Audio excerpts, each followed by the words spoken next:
Well, good morning as it is here in almost sunny North Northumberland, and welcome to what I'm determined is going to be the final video on maintaining good mental health based on this book I co-authored a while ago. I'm Not Supposed to Feel Like This, which is a self-help book for Christians suffering from depression and anxiety, but it relates and covers a number of mental health issues, and it's useful if you're not a committed Christian, if you have no religion, whatever. Some of this will also be really useful. We are halfway through the final chapter on help for church leaders. I'm going to try to complete the section on help for church leaders now, not as the world's greatest expert, but as somebody who has struggled with these sorts of questions over a ministry of about 35 years and has learned, I guess, by making mistakes and learned by trying different things. So where we got to was we talked about understanding ourselves, and at the end of the 12th video, and 13 is going to begin in this little paragraph. There's things you can do to encourage discussion of emotional issues, a short Bible study on the book of Job. Now, I'm assuming that you know the story of Job, but if you don't know the story of Job, you'll find it almost in the middle of your Bible, and you can start at chapter 1 and read the first 2 or 3 chapters. Don't get put off by the size of the book. You get the feel of it if you get to about, chapter 6 or so. You'll get to understand something of what's going on in Job's life. Why Job? Well, Job, whether there really was a person called Job and this all really happened, or whether it's a kind of story about somebody who was incredibly good and upright to whom bad things happened, I'll leave that in abeyance. There are different views. I just want to take the story as it is and deal with it as it is, because what we find in Job is a really good way of relating to people with mental health issues, and then the wrong way to do it. The early chapters are a good example of how to help. So Job, if you read Job, it's the first chapter or two is just a catalogue of absolute catastrophes. Job was a wealthy, upright man with a big family, and then all these bad things happened. Natural disasters, raids by tribesmen from nearby lands who pillaged and looted and murdered. And Job, who had loads of land and wealth and cattle and sheep and all the rest of it, and a loving wife and a whole bunch of children. Was it 12 children, 10 children? I can't quite remember. But anyway, it all went. And Job was left sitting on an ash heap in the ruins of what had once been his private fiefdom, with scabs. His children were all dead. His property was gone, either destroyed in wind and tempest or carried off as pillage by the Sabaeans, and all he had left was his wife. And his wife, to be honest, wasn't the most encouraging person. Her advice to Job, her considered advice was, why don't you curse God and then die? And Job's response is famous, and we hear it a lot in things like funeral services. You hear it. Job says, should we just only accept good things from God and not bad things from God? Which is a very interesting theological question, incidentally, which a lot of people would do well to answer, particularly people who preach a prosperity gospel. But should we only have good things from God and not so good things from God? And then Job utters the famous words, the Lord has given, the Lord has taken away, blessed be the name of the Lord. You think, well, what Job, what a wonderful person. But Job sinks into depression, and he ends up sitting on an ash heap, scraping scabs off his body. Well, most of us would, wouldn't we?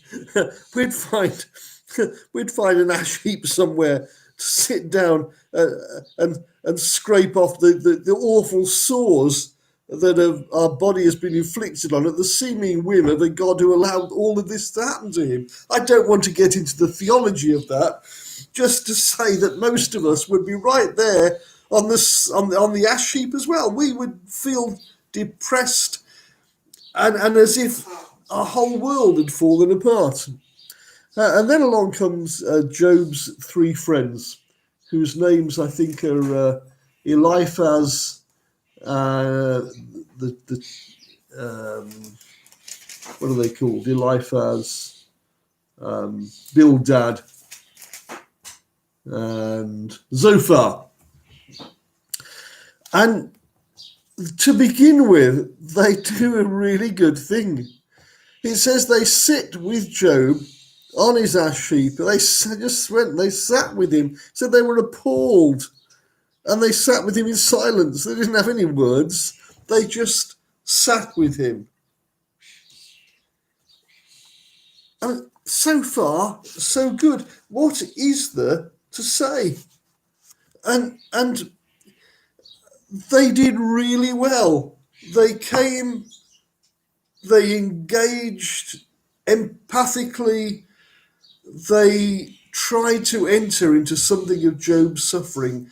They were just there for him, and you never underestimate that. Somebody who is struggling with depression and anxiety, often people will run a mile. One of the problems with depression is it can be contagious. It's very easy to catch it and to feel depressed yourself when you're around people who are depressed. But to this point, they were just there. It was wonderful.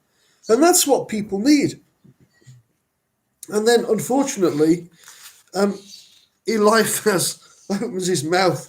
He says, excuse me, would you mind if I just said a word or two? And then it all went wrong, because all that these supposed friends could do was say, well, there must be something wrong in your life, Job, for God to allow this to happen to you.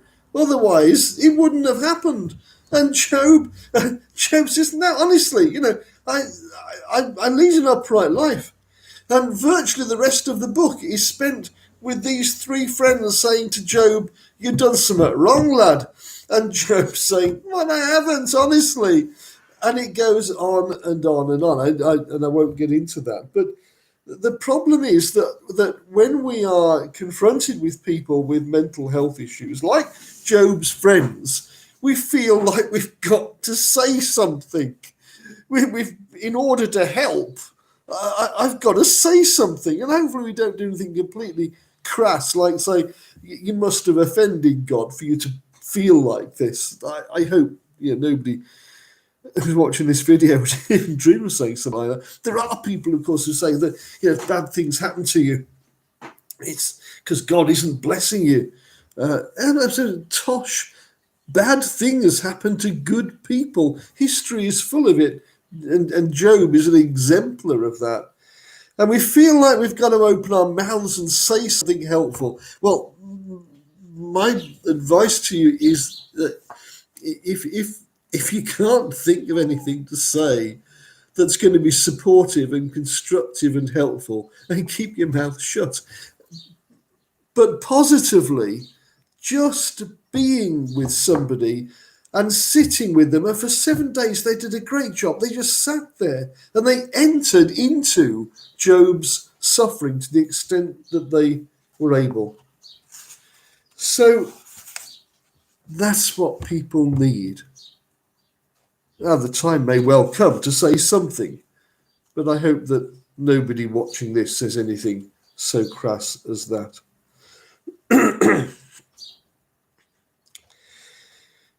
What people need when they're suffering from depression and anxiety is friends who won't run away, the sorts of friends who aren't only there for the good times. We can be friends, even as church leaders, as pastoral leaders, as members of a pastoral team. It's demanding and it's costly and it's time consuming, but we can be friends. So that when we do speak, We are not offering easy solutions.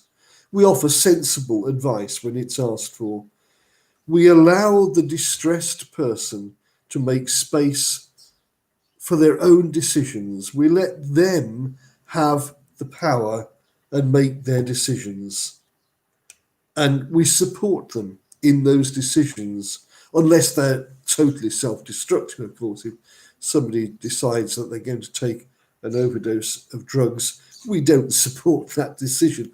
But in general terms, we support their decisions, even if we don't necessarily agree, because we might be wrong, and it's important that they have the power.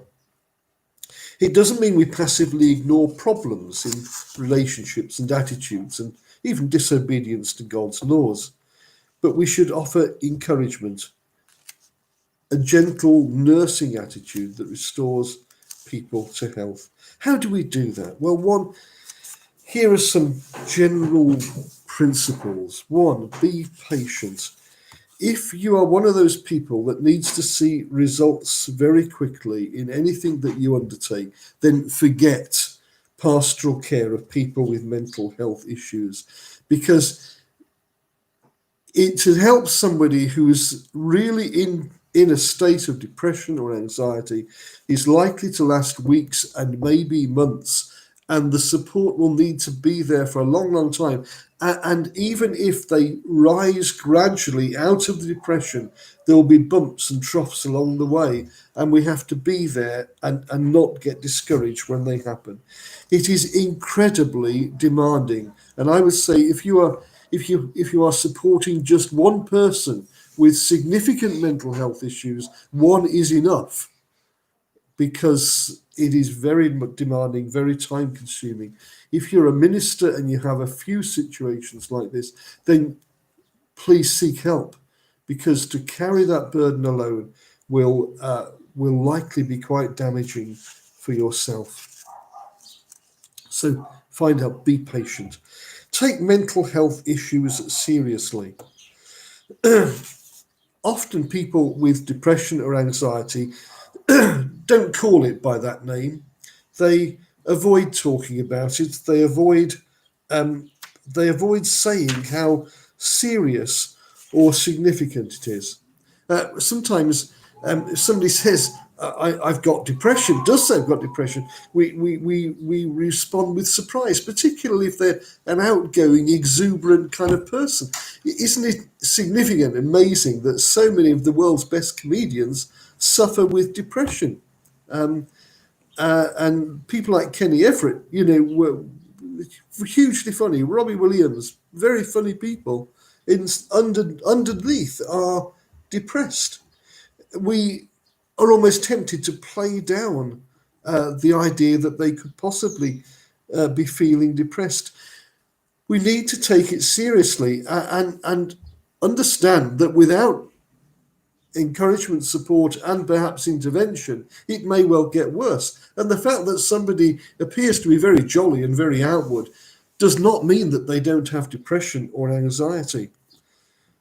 So we need to take it very seriously and treat it, regard it as we would any other condition. If we are trying to support somebody who's, for instance, developed a really bad cold and they can't breathe easily, and they are wheezing and coughing and struggling for breath, we say, look, you really need medical intervention. Go and see your GP, even go to A&E at the hospital. Mental health is no different from that. Regard it the way that you would any other medical condition. Then understand your limitations. I've been there and you've been there. I imagine you've spent hours, maybe weeks, maybe months, trying to encourage and support somebody with a depressive condition or with anxiety. We spent hours listening, and there appear to have been progress and then progress and slip back. And eventually, in spite of all of your best efforts, the person gets worse. I've been there, and you may well have been there too. And the person we've been trying to support, the person in whom we've invested so much of our time and energy, ends up in hospital, ends up under the care of a psychiatric unit somewhere, and we feel we've failed. It's so easy to do that, and it's so easy to keep on trying to support someone in that condition long after we should have recommended that they go and see a GP. It isn't a failure to say, I can't do anymore. There are times, you see, when words and emotional support and encouragement will not do it. If you are like me, a pastor or a church pastoral worker, I can't prescribe antidepressants. I can't give people skilled psychiatric care. I don't have those qualifications or skills. It's important to say, I can't do any more here. I've reached the end of my skill set. It's a bit like DIY around the house. On a really, really good day, I'm capable of putting a bookshelf up. It probably won't be level, but you'll be able to put books on it. Not too many and not too heavy, but a bookshelf. I'm just about capable of that. But recently we've had our kitchen renovated. I couldn't even begin to do that. I wouldn't know where to start. So I called in skilled craftsmen, carpenters, plumbers, electricians, plasterers, who've done a fantastic job. Very expensive job, incidentally. Excellent job. I couldn't have even begun. And you see, it's like that with mental health. Just as somebody comes to you, they've broken their leg, you wouldn't say, oh, hang on, I've got a piece of wood somewhere, I can strap it up for you. You'll be right as right. I would say, let me drive you to the hospital. Because you recognise that you're out of your depth and you've reached the end of what you can do. There's no crime in that. There's no failure in that. And it's like that with mental health. Recognise that what you can offer is limited. For all of us, however much you know about psychiatric care and treatment, you will still, unless you're a psychiatrist, possible, you'll still be limited. Recognise that sometimes, whatever you try, however much support and love and encouragement you give, this person is not improving. Then it's important to say, I need help. When do you seek help? If the symptoms are worsening and interfering significantly in what they can do. Another good sign is if people are showing signs of self-neglect, poor self-care, they aren't eating, they aren't drinking, or possibly they're overeating and overdrinking, if they can't get out of bed, or if they can't sleep. Things like, without wishing to be too crude, excessive body odour and hair that hasn't been washed in ages. And particularly if people start talking in extreme terms about things like, I'm better off dead, I'm better off out of this, why don't I just take an overdose of pills and so on. If there's any hint whatever of suicidal thoughts, then you need help. And it's important to seek urgent assistance from mental health care practitioners. So in doing that, and following on from that, the next thing is relate positively to mental health care practitioners. This may sound an obvious thing to say. If somebody is in hospital with a ruptured appendix and they need an urgent operation and then a period of convalescence and recovery, we wouldn't say, I'm really not sure about this appendicectomy you're talking about. We wouldn't dream of it. Because we would trust the doctors, the nurses, the specialists, the anaesthetists, all the people in hospital who do such things, we'd trust them to do their job. It's exactly the same with mental health. relate positively to those who are interfering.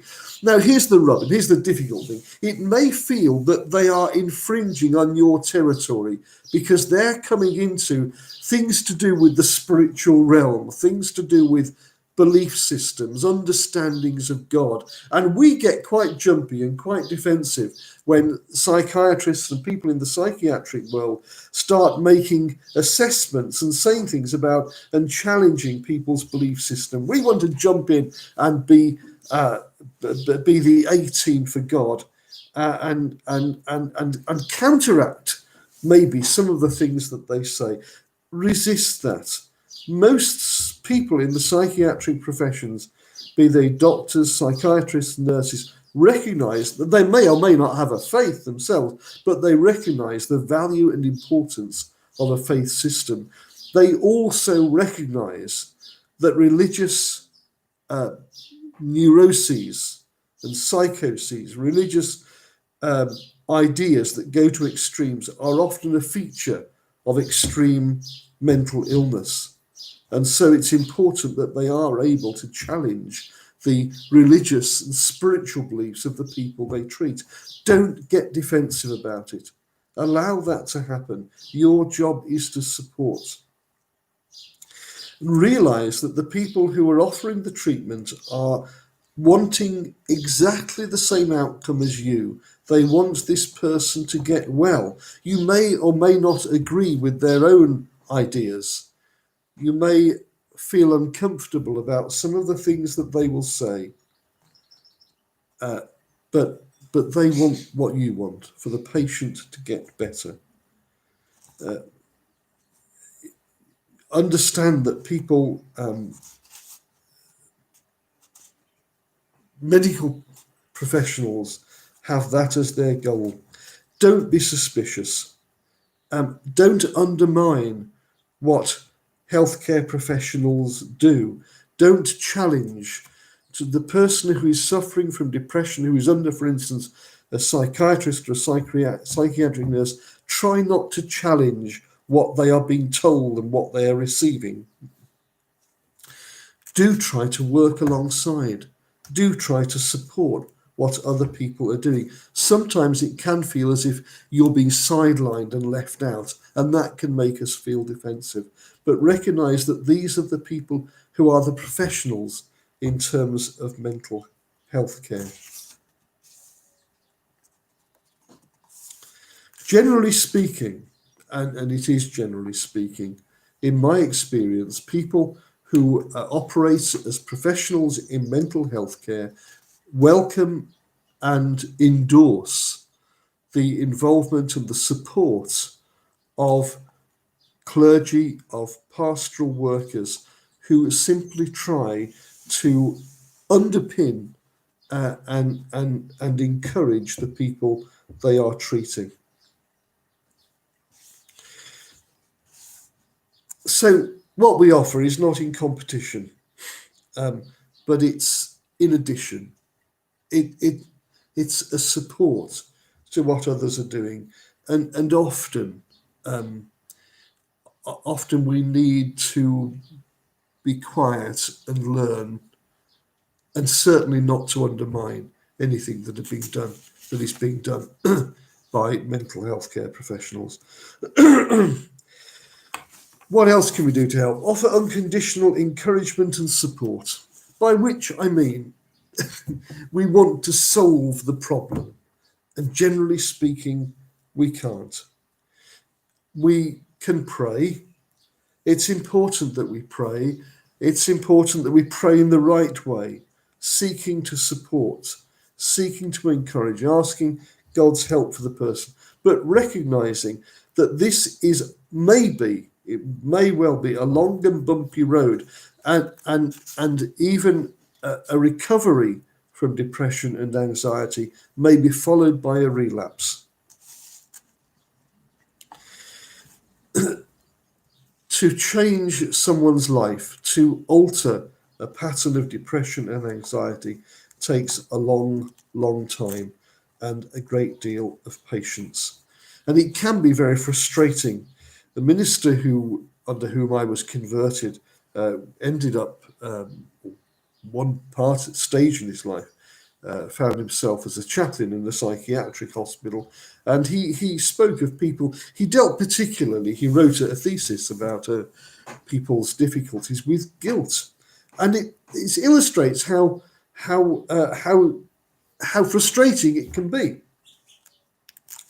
So he would speak of people whose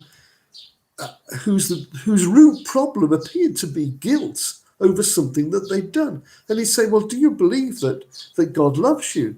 Do you believe that God forgives you? And they would say, yes, you believe that Jesus died for your sin to free you from your wrongdoing. And they'd say, yes.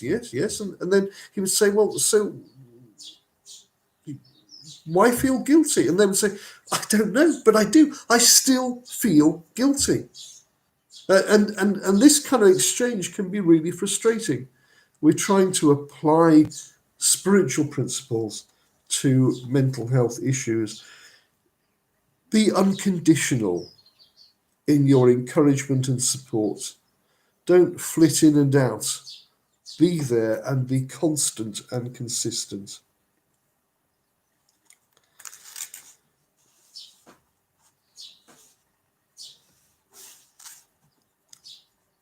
Some specific, I'm going to move on to some specific issues. These are the sorts of things that you may encounter. People can be disruptive. They can indulge in disruptive behaviour. And you may have seen this in church. And churches that allow free expression of emotions are often places that to which people are drawn with mental health issues. And that's a sweeping statement, but I believe it to be true. And their behaviour can be disruptive. Take steps to help that, to support them. So perhaps have someone sitting with them to be a stable influence. Have a friend who will be alongside so that perhaps some of the excessive behaviour will be moderated. Be aware that sometimes people will need excessive reassurance and encouragement. And it can be very demanding. Unlike healthcare professionals, if you're in leadership and you're in leadership in a church with someone with mental health issues, you can't necessarily go home at 5 o'clock and put the telly on. The phone may go. The doorbell may ring. It's really important, however, that whilst we don't walk away from people with mental health issues, to recognise the danger of dependence. There is within most church leaders and most people exercising a pastoral ministry, there is a desire to be needed.